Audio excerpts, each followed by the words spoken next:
YouTube channel पर आप सभी का स्वागत। बाला शर्मा की तरफ से आप सबको सादर जय श्री राम, जय श्री कृष्ण। आज हम माघ मास के 13वें अध्याय का महात्म्य सुनेंगे। 12वें अध्याय में आपने सुना कि मनुष्य सदैव धर्म के कार्यों से ही स्वर्ग प्राप्त कर सकता है, इसलिए बाल्यावस्था से ही धर्म के कार्यों का अभ्यास करना चाहिए। अब आगे 13वां अध्याय। बोलिए विष्णु भगवान की जय। विकुंडल कहने लगे कि तुम्हारे वचनों से मेरा चित्त अति प्रसन्न हुआ, क्योंकि सज्जनों के वचन सदैव गंगा जल के सदृश पापों का नाश करने वाले होते हैं। उपकार करना तथा प्रिय बोलना सज्जनों का स्वभाव ही होता है, जैसे अमृत मंडल चंद्रमा को भी ठंडा कर देता है। अब कृपा करके यह भी बतलाइए कि किस प्रकार मेरे भाई को भी नरक से उद्धार हो सकता है। तब दूत कुछ देर ज्ञान दृष्टि से विचार कर मित्रता रूपी रस्से से बंधा हुआ बोला कि हे वैश्य, यदि तुम अपने भाई के लिए स्वर्ग की कामना करते हो तो जल्दी से अपने 8 जन्म के पुण्य के फल को उसके निमित्त अर्पण कर दो। तब विकुंडल ने कहा कि हे दूत, वह पुण्य क्या है और मैंने कौन से जन्म में कैसे किया है, सो सब बतलाओ, फिर मैं अपना पुण्य अपने भाई को दे दूंगा। दूत कहने लगा कि हे वैश्य सुनो, मैं तुम्हारे पुण्य की सब कथा कहता हूँ। पूर्व समय में मधुवन में शाल्की नाम का एक ऋषि था।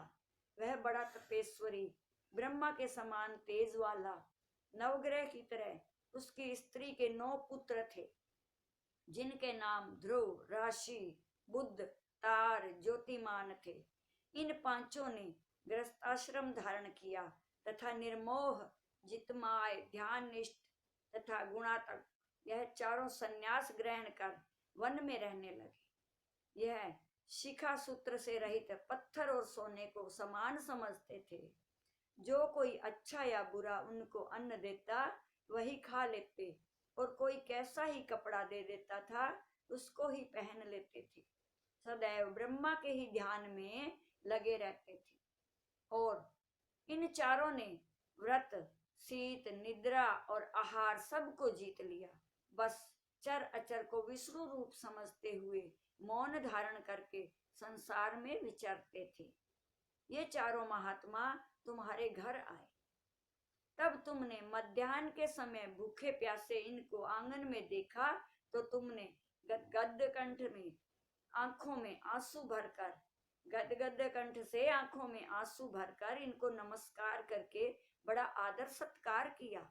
इनके चरणों को धोकर बड़े प्रेम से तुम इनसे कहने लगे कि आज मेरा अहोभाग्य है, आज मेरा जन्म सफल हुआ, मुझ पर भगवान प्रसन्न हुए और मैं सनाथ हुआ।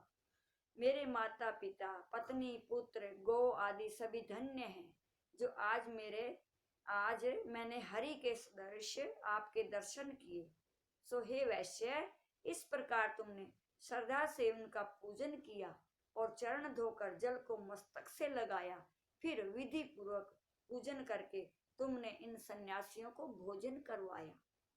इन सन्यासियों ने भोजन करके रात को तुम्हारे घर में विश्राम किया और ब्रह्मा के ध्यान में लीन हो गए। इन सन्यासियों के सत्कार से जो पुण्य तुमको मिला सो मैं भी कहने में असमर्थ हूँ, क्योंकि सब भूतों में प्राणी श्रेष्ठ है। प्राणियों में बुद्धि वाले, बुद्धि वालों में मनुष्य, मनुष्यों में ब्राह्मण और विद्वानों में पुण्यात्मा और पुण्यात्माओं में ब्रह्म ज्ञानी सर्वश्रेष्ठ हैं। ऐसी ही संगति से बड़े बड़े पाप नष्ट हो जाते हैं। यह पुण्य तुमने अपने 8वें जन्म में किया था। सो यदि तुम अपने भाई को नरक से मुक्त कराना चाहते हो तो यह पुण्य दे दो।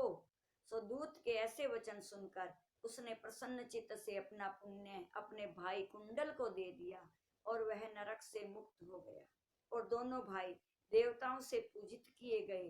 तब दूत अपने स्थान को चला गया। इस प्रकार वैश्य के पुत्र विकुंडल ने अपना पुण्य देकर अपने भाई को नरक की यातना से छुड़वाया। सो हे राजन, जो कोई इस इतिहास को पढ़ता या सुनता है वह 1000 गोदान का फल प्राप्त करता है। ये माघ मास के 13वें अध्याय के महात्म्य है। बोलिए विष्णु भगवान की जय। मेरी इस वीडियो को लाइक शेयर करें, सब्सक्राइब करें।